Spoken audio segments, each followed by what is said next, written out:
Bien, dans le Seigneur, je vous salue dans le précieux nom de notre Seigneur Jésus-Christ.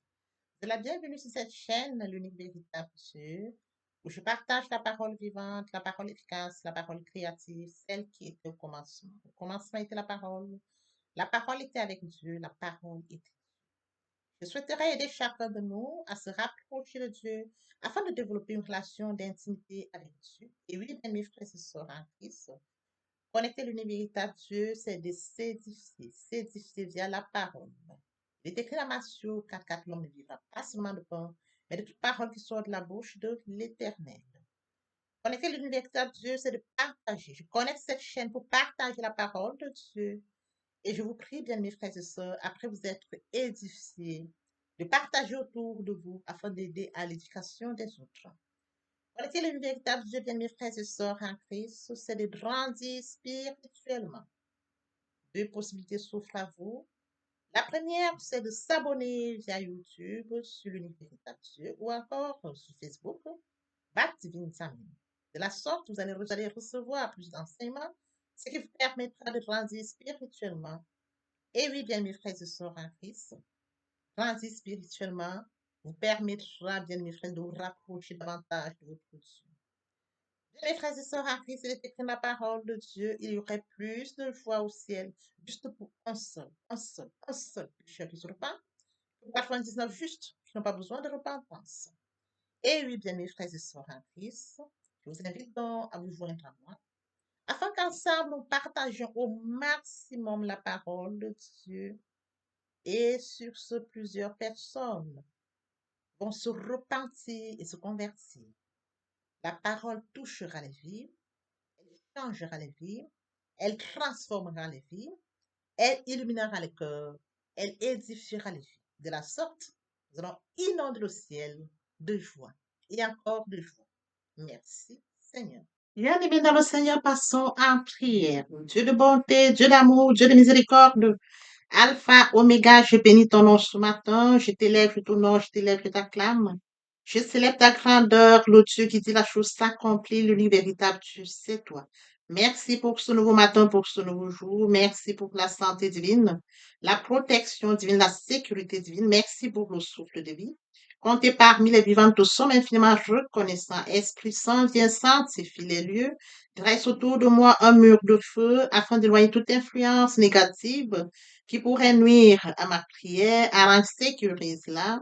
Conduis-la afin qu'elle parvienne agréablement aux oreilles de mon Dieu. Merci, Saint-Esprit. Père, je te dis merci pour ce moment précieux et précieux où je viens partager la parole qui est au commencement, cette parole qui vit. Oui, Père, que cette parole s'en sémence dans les cœurs, ô Dieu grand, qu'elle porte dans les vies. Le Dieu qui sait le faire, l'honneur, la gloire et l'adoration te reviennent pour les siècles des siècles au nom puissant de Jésus-Christ.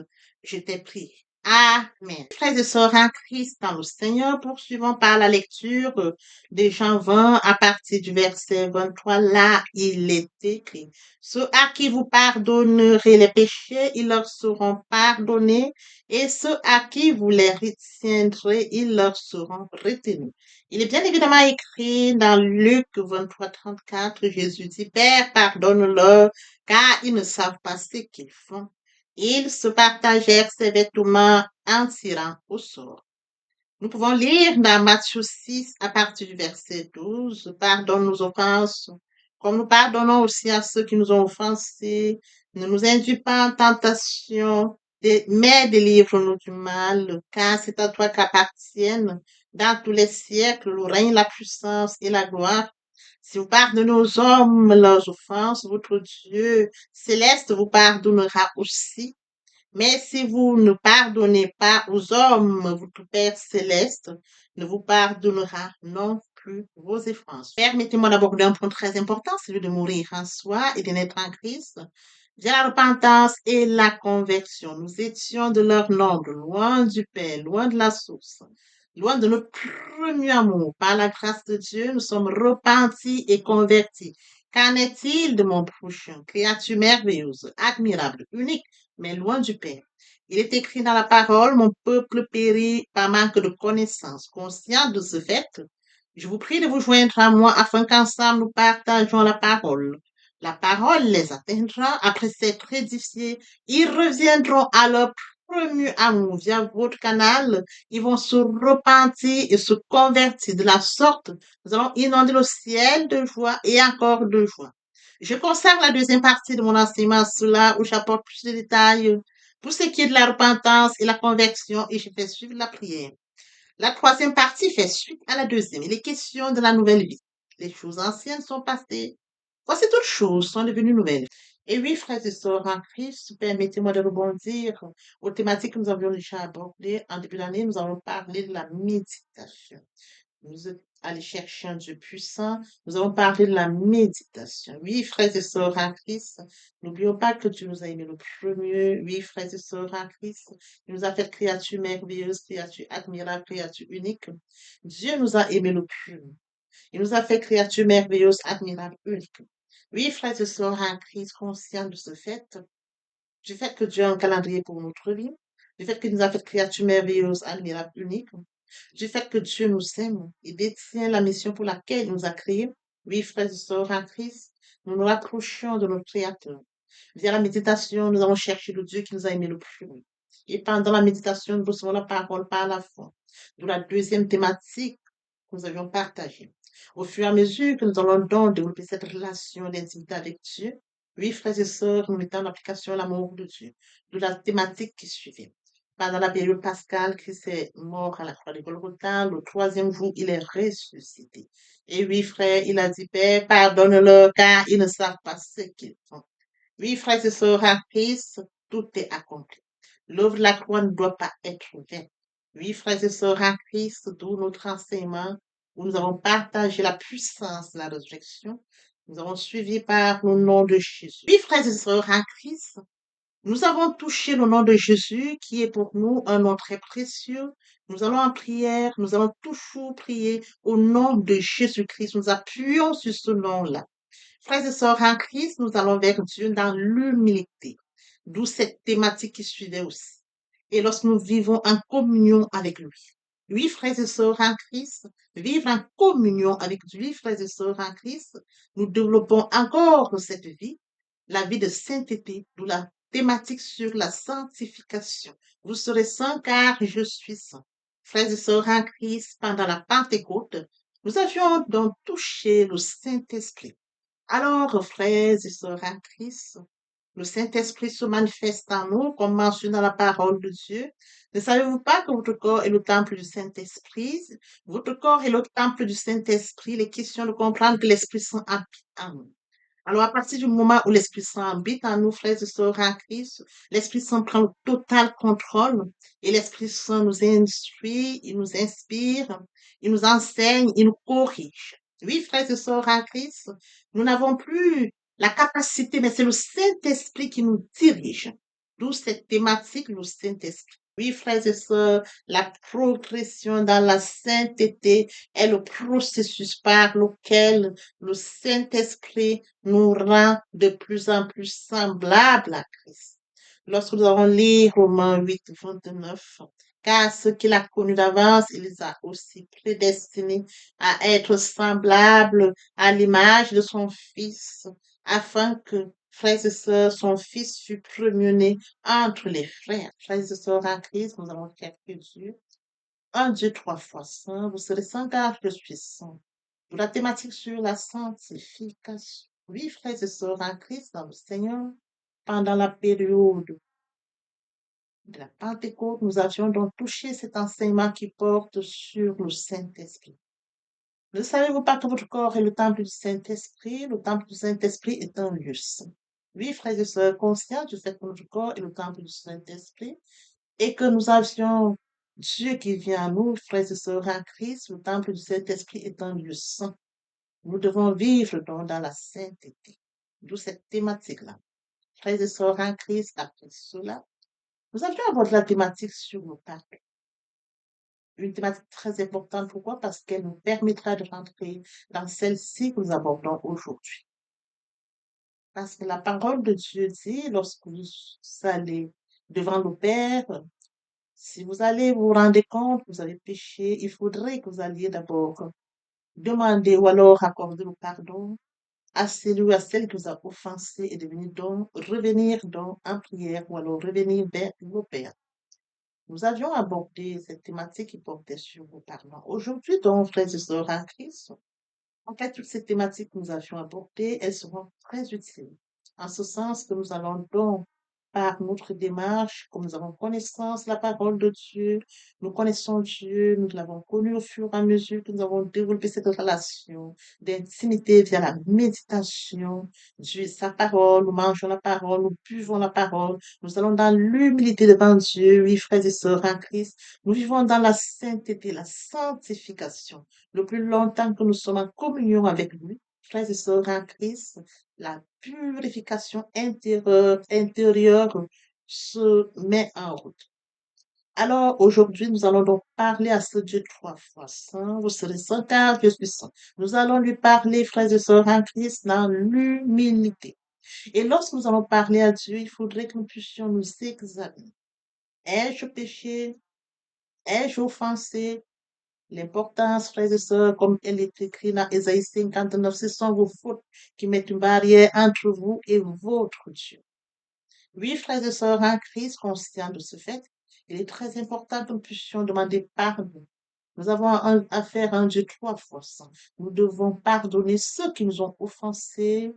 Et frères et sœurs en Christ, nous devons bien évidemment demander pardon pour ceux que nous avions offensés afin que notre relation avec Dieu soit maintenue, afin que lorsque nous allions dans le lieu secret, entre dans ta chambre, parle à ton Père qui est dans le lieu secret, le Dieu du lieu secret te répondra. Oui, frères et sœurs en Christ, ce sont nos fautes qui mettent une barrière entre nous et notre Dieu. Donc, il faudrait que nous soyons très attentifs, que nous puissions vivre dans la sainteté et de fuir le péché, pour garder cette relation avec Dieu.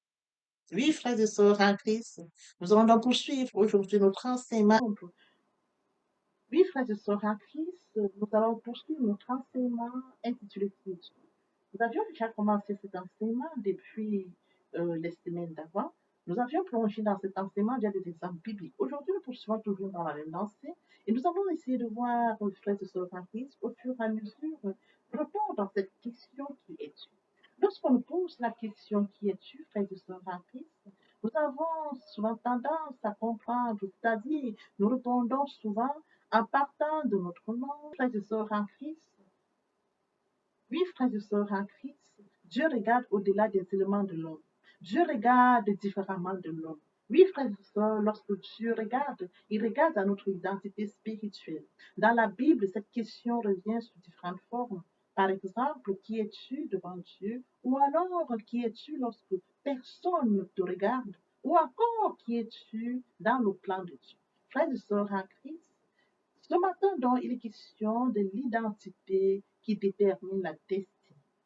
Beaucoup vivent en dessous de leur appel parce qu'ils ne savent pas qu'ils sont en Christ.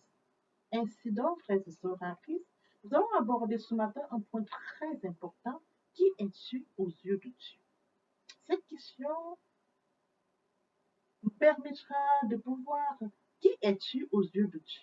Question importante, question qui permettra de creuser et de permettre que nous puissions apporter des éléments de réponse. Et pour ce faire, frères et sœurs en Christ, nous allons commencer par la lecture de Genèse 1 à partir du verset 26 jusqu'au verset 27. Ce texte nous permettra de poursuivre ou alors de commencer à partir du verset 26. Puis Dieu dit, faisons l'homme à notre image, selon notre ressemblance, et qu'il domine sur les poissons de la mer, sur les oiseaux du ciel, sur le bétail, sur toute la terre, et sur tous les reptiles qui rampent sur la terre. Dieu créa l'homme à son image, et il le créa à l'image de Dieu. Il créa l'homme et la femme. Oui, frères et sœurs en Christ, avant de chercher à savoir qui nous sommes, nous devons d'abord découvrir comment Dieu nous voit. Comment Dieu nous voit? En effet, la plupart des hommes construisent leur identité à partir de ce que les autres disent, ce que les autres pensent d'eux. Oui, frères et sœurs en Christ, Certains se définissent par rapport à leur métier, par rapport à leur diplôme, par rapport à leur richesse, par rapport à leur rang social, par rapport à leur famille, par rapport à leur recherche, frères et sœurs en Christ. Mais la Bible nous enseigne que notre véritable identité commence avec Dieu. Nous avons été créés à l'image et à la ressemblance de Dieu. L'image de Dieu en nous signifie que nous avons été créés pour refléter son caractère, sa sainteté, son amour, sa justice, sa communion. Oui, frères et sœurs, en Christ, une communion avec Dieu. Je voudrais que nous puissions encore regarder cela au travers de cet exemple. Nous avons un artiste qui a devant lui un morceau de bois. Nous avons des gens qui voient simplement, frères et sœurs, en Christ, le morceau de bois. Alors que l'artiste voit la magnifique sculpture qu'on pourra travailler du bois pour l'obtenir. Voyez-vous, je reprends. Nous avons un artiste qui a devant lui un morceau de bois. Les hommes vont regarder le morceau de bois qui est placé devant l'artiste. L'artiste, lui, va regarder comment il pourra travailler ce bois, frères et sœurs en Christ, pour donner une magnifique sculpture. Alors l'artiste voit le bois comme une magnifique sculpture. Il regarde le bois au-delà du regard des hommes. Ainsi, frères et sœurs en Christ, il est question de comprendre que lorsque Dieu nous regarde, il ne voit pas seulement ce que nous sommes aujourd'hui, il regarde l'avenir qu'il met en nous. Il regarde ce que nous serons demain. Il regarde la personne qui sera demain. Bien, mes frères et sœurs en Christ, dans le Seigneur, nous allons poursuivre par la lecture de Jean 1, verset 12. Mais à tous ceux qui l'ont reçu, à ceux qui croient en son nom, elle a donné le pouvoir de devenir enfants de Dieu, lesquels sont nés non du sang, ni de la volonté de la chair, ni de la volonté de l'homme, mais de Dieu. Frères et sœurs en Christ, dans le Seigneur, aujourd'hui, nous poursuivons notre enseignement intitulé Qui es-tu? Alors, nous allons aborder encore un point très important. Il y a une question, une sous-question à celle-ci. La sous-question porte sur celle-ci. Oui, frères et sœurs en Christ, nous poursuivons dans la même lancée notre enseignement. Qui es-tu? La sous-question qui retient notre attention ce jour, qui es-tu en Christ? Oui, frères et sœurs en Christ, mais à tous ceux qui l'ont reçu, à ceux qui croient en son nom, elle a donné le pouvoir de devenir enfants de Dieu, lesquels sont nés non du sang, ni de la chair, ni de la volonté de l'homme, mais de Dieu.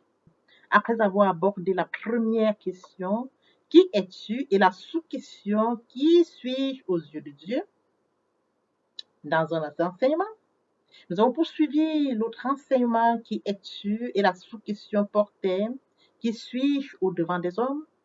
Aujourd'hui, nous allons donc poursuivre dans la même lancée la question principale, qui es-tu, et nous allons donc nous centrer sur cette sous-question aujourd'hui. Qui es-tu en Christ? Oui, frères et sœurs en Christ. Car notre véritable identité ne se trouve pas dans notre naissance, ni dans notre famille, ni dans notre profession, mais dans notre relation d'intimité avec Dieu. Le monde peut changer notre nom, le monde peut changer notre réputation, notre statut, mais seul Dieu, oui, frères et sœurs, mais seul Jésus-Christ peut changer notre nature. Alors, il est question de comprendre, frères et sœurs en Christ, que le christianisme n'est pas seulement une religion qui améliore une personne, c'est une nouvelle naissance qui transforme, frères et sœurs en Christ, profondément notre identité. Jésus ne vient pas seulement réparer ce qui est brisé, il fait de nous une nouvelle création. Il est question de comprendre qu'avant Christ, nous étions perdus. Et oui, frères et sœurs en Christ, à cause de nos péchés, le péché nous a séparés de notre Dieu, comme mentionné dans la parole de Dieu. Ce sont vos fautes qui mettent une barrière entre vous et votre Dieu. Et oui, frères et sœurs en Christ, vous étiez sans Christ, sans espérance, sans Dieu dans le monde. Être perdu, frères et sœurs en Christ, dans un monde a plusieurs significations. Oui, frères et sœurs en Christ, être perdu ne signifie pas seulement être dans la souffrance. Être perdu signifie, frères et sœurs en Christ, qu'on peut être riche et on peut être perdu. Et oui, frères et sœurs en Christ, on peut être instruit et on peut être perdu. On peut bien évidemment être respecté et être perdu. Pourquoi? Parce que justement, frères et sœurs en Christ, on est éloigné de Dieu. Comme un brebis qui s'éloigne du berger, l'homme ne peut retrouver le droit chemin que s'il revient au Père. Oui, frères et sœurs en Christ, le Fils de l'homme est venu chercher et sauver ceux qui sont perdus, comme mentionné dans Luc 19. Il est venu pour les brebis perdues. Il est venu pour ceux qui sont perdus. C'est la raison pour laquelle, frères et sœurs en Christ, il est venu pour retrouver les perdus. Alors, frères et sœurs en Christ, là nous avons vu avant Christ. Là nous avions vu comment le Seigneur Jésus-Christ est venu pour sauver, pour retrouver les perdus. Le deuxième point que nous abordons toujours dans l'évolution de notre enseignement de ce jour, avant Jésus-Christ, nous étions pécheurs. Oui, frères et sœurs en Christ, car tous sont péchés et sont privés de la gloire de Dieu, comme mentionné dans Romains 3, 23. Et oui, tous ont péché, sans exception particulière, tous ont péché. Donc le péché nous a séparés de notre Dieu. Le péché nous a détruits. Le péché a détruit la communion que nous avions avec Dieu. Le péché a détruit notre paix intérieure. Le péché a détruit notre relation d'intimité avec Dieu. Le péché a détruit notre destinée. Mais Jésus, frères et sœurs en Christ, est venu porter notre péché sur la croix de Golgotha. Oui, frères et sœurs en Christ, il est écrit, celui qui n'a point connu le péché, il a fait devenir péché pour nous, afin que nous devenions en lui justice de Dieu. Quel amour! Son Fils n'a pas commis de péché. Il n'a pas commis de péché, mais il est devenu péché pour que nous puissions être justifiés. Oui, c'est de comprendre, frères et sœurs en Christ, qu'à la croix de Golgotha, il y a eu un échange merveilleux. Jésus prend nos fautes, il prend nos manquements, il prend nos péchés, il nous donne la justice. Nous abordons donc le troisième point de notre enseignement aujourd'hui. Avant Christ, nous étions condamnés. Il a effacé l'acte dont les ordonnances nous condamnaient et qui subsistait contre nous. Il l'a détruit en nous clouant la croix. Il a dépouillé les dominations, les autorités. Il les a livrées publiquement en spectacle en triomphant d'elles à la croix. Et oui, frères et sœurs en Christ, le salaire du péché, c'est la mort. Comme mentionné, frères et sœurs en Christ, dans Romains 6, 23, le péché conduit à la mort. Le salaire du péché, c'est la mort. Car le salaire du péché, c'est la mort, mais le don gratuit de Dieu, c'est la vie éternelle en Jésus-Christ, notre Seigneur. Nous étions condamnés, mais Jésus a pris notre condamnation. Oui, frères et sœurs en Christ, il n'y a plus de condamnation pour ceux qui sont en Jésus-Christ, comme mentionné dans Romains 8, 1. Oui, frères et sœurs en Christ, quelle merveilleuse nouvelle! Il n'y a plus de condamnation.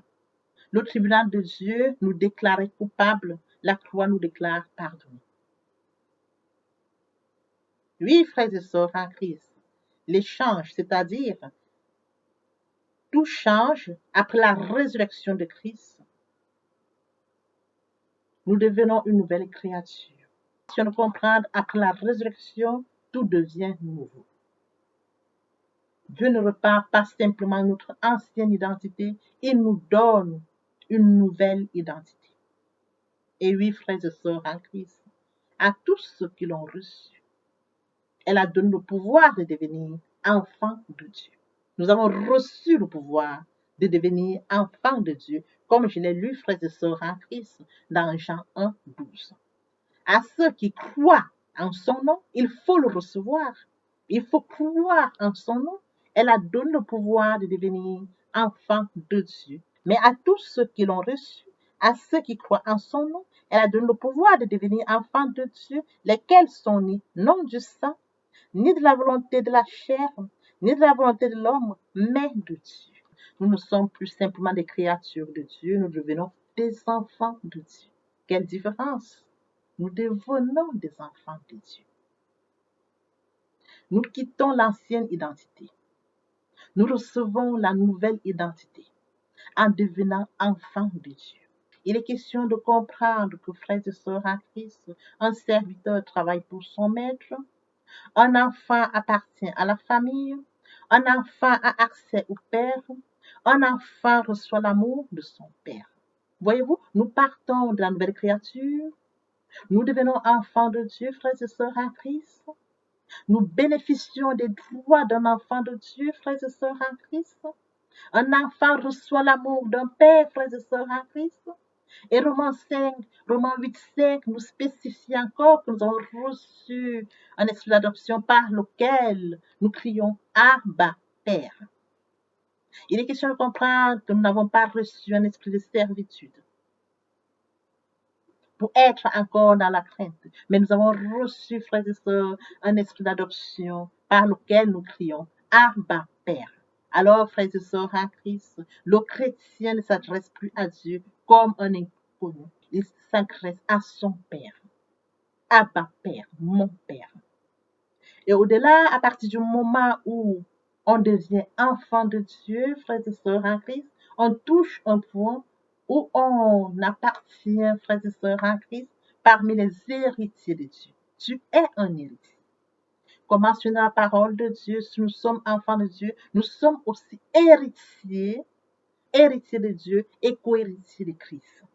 Oui, frères et sœurs en Christ, nous passons de l'enfant pour devenir héritier de Dieu, et un héritier possède déjà une promesse. Même s'il n'a pas encore tout reçu, son héritage lui appartient. Notre héritage comprend, frères et sœurs en Christ, la vie éternelle. Notre héritage comprend les promesses de Dieu.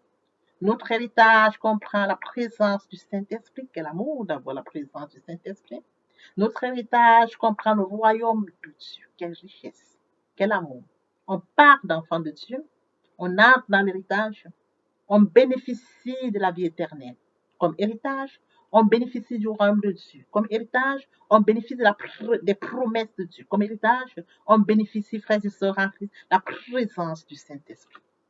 Nous ne vivons plus comme des orphelins spirituels. Nous appartenons à la famille royale. Nous appartenons à la famille de Dieu. Nous quittons comme enfants de Dieu. Nous sommes héritiers. Et maintenant, frères et sœurs, nous entrons comme citoyens du royaume. Oui, frères et sœurs en Christ, mais notre cité à nous est dans les cieux. Oui, frères et sœurs en Christ, la parole de Dieu le mentionne que notre cité à nous est dans le royaume des cieux. Notre cité à nous est dans les cieux. Nous attendons aussi comme sauveur le Seigneur Jésus-Christ. Oui, frères et sœurs en Christ, le chrétien vit sur la terre, mais son identité est céleste. Le royaume de Dieu est désormais sa patrie. Voilà pourquoi ses valeurs sont différentes. Lorsque le monde recherche le pouvoir, le monde recherche l'argent, le monde recherche la gloire, les citoyens du royaume de Dieu, frères et sœurs en Christ, recherchent la sainteté, recherchent l'amour, recherchent la justice, recherchent la volonté de Dieu.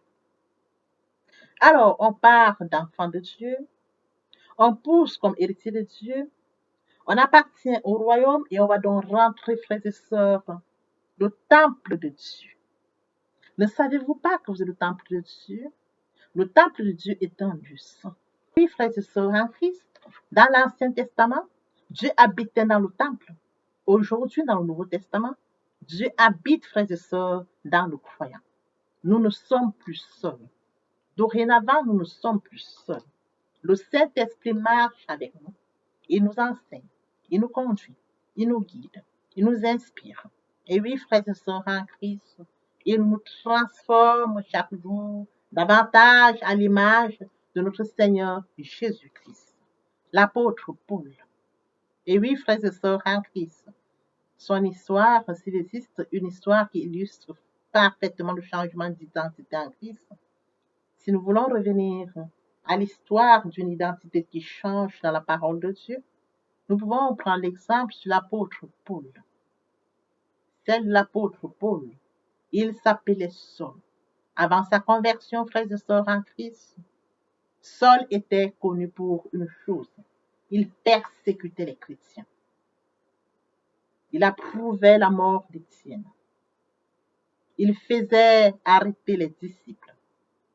Il sémait la peur, la terreur partout. Pour les chrétiens, seul représentait une menace. Lorsque Jésus entre dans la vie d'un homme, lorsque Jésus entre dans notre vie, les changements se font.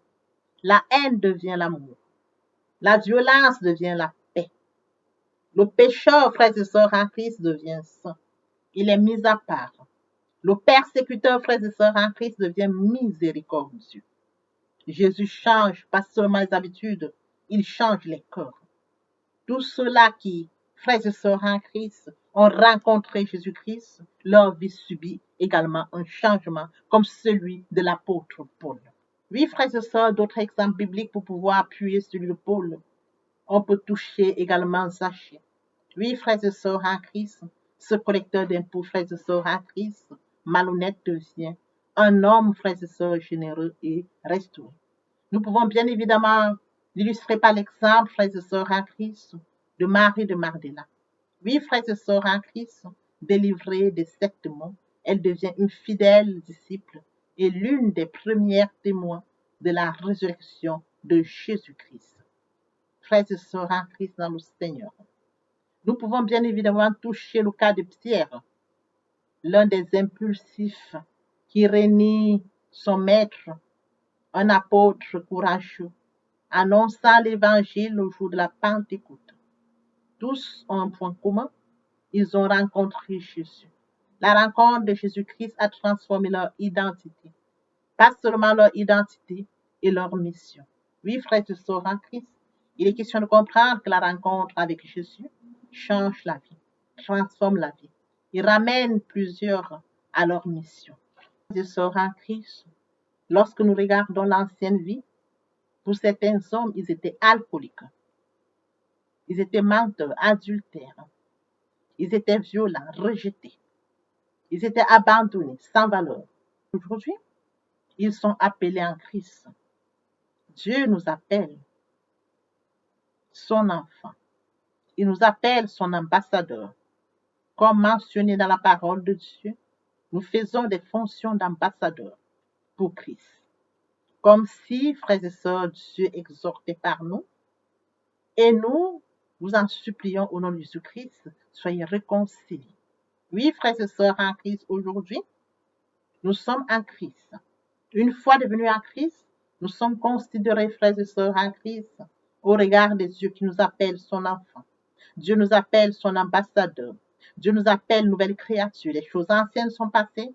Voici toutes choses sont devenues nouvelles. Dieu nous appelle, frères et sœurs en Christ, peuple choisi. Mentionné dans 1 Pierre 2,9. Au contraire, vous êtes une race élue, un sacerdoce royal, une nation sainte, un peuple acquis. Vous appelez des ténèbres à son admirable lumière. Voyez-vous, Dieu ne nous regarde plus comme avant. Nous sommes considérés comme son enfant, son ambassadeur, une nouvelle créature, frères et sœurs en Christ, un peuple choisi. Le plus grand miracle de l'Évangile n'est pas seulement la guérison d'un corps ou d'une prospérité. Le plus grand miracle n'est pas seulement la guérison d'un corps ou la prospérité d'une vie. Le plus grand miracle est la transformation de notre identité. Oui, frères et sœurs en Christ, nous passons de la mort à la vie, de la condamnation au pardon, de l'esclavage à la liberté, de l'orphelin à l'enfant de Dieu. L'apôtre Paul dit, les choses anciennes sont passées, voici toutes choses sont devenues nouvelles, comme mentionné dans 2 Corinthiens 5, 17. L'apôtre Paul dit, si quelqu'un est en Christ, il est devenu une nouvelle créature.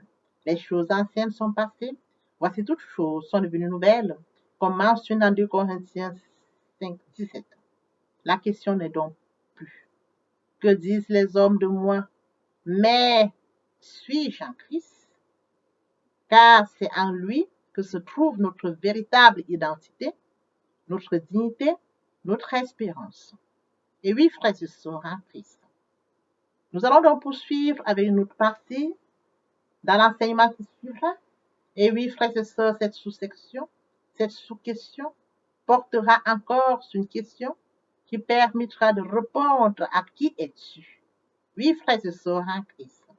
Si nous savons désormais que nous sommes en Christ, il nous faut encore apprendre à défendre cette identité face aux attaques de l'ennemi.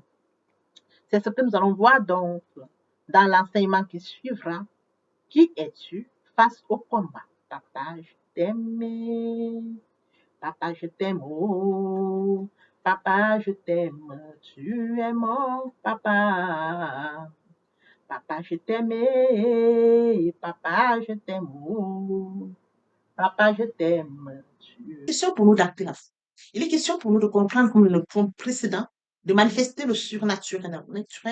La foi joue un rôle très important. Nous allons acter notre foi. Comme mentionné, la foi est une ferme assurance des choses qu'on espère. C'est-à-dire, la chose ne s'est pas encore réalisée. Elle ne s'est pas encore manifestée. La chose est encore dans l'invisible. Elle est encore dans le surnaturel. Il faut que la chose se manifeste dans le naturel. D'où la foi. Voyez-vous? Oh, la foi est une ferme assurance des choses qu'on espère, une démonstration de ce qu'on voit. Il faudrait qu'elle se démontre du surnaturel dans le naturel. Oui, frères et sœurs en Christ. Ainsi, la foi vient de ce qu'on entend. Ce qu'on entend vient de la parole de Dieu. Donc, de la parole de Dieu, frères et sœurs en Christ. Toute chose vient par là. Nous allons donc déclencher tout sur base de la parole. Même lorsque nous allons en prière, frères et sœurs en Christ, nous appuyons sur la parole. Nous appuyons sur la parole, nous sortons la foi pour manifester le surnaturel dans le naturel. Oui, frères et sœurs en Christ, sans l'exercice de la foi, personne ne peut être agréable à Dieu. Or, sans la foi, la foi s'exerce dans la prière et c'est à celui qui croit que tout devient possible. Oui, frères et sœurs en Christ, pour résumer notre enseignement de ce jour, pourquoi devons-nous prier? Parce que Dieu nous a créé le premier, nous a aimé le premier, parce que nous devons garder cette relation d'intimité avec Dieu. Oui, frères et sœurs en Christ. Pourquoi devons-nous prier? Parce qu'il faudrait que nous puissions grandir spirituellement. Pourquoi devons-nous prier? Parce que nous devons grandir spirituellement. Pourquoi devons-nous prier? Parce que nous devons rencontrer Dieu. Pourquoi devons-nous prier? Parce qu'il faudrait, frères et sœurs en Christ, exercer notre foi. Voyez-vous, ces points sont très importants en ce sens.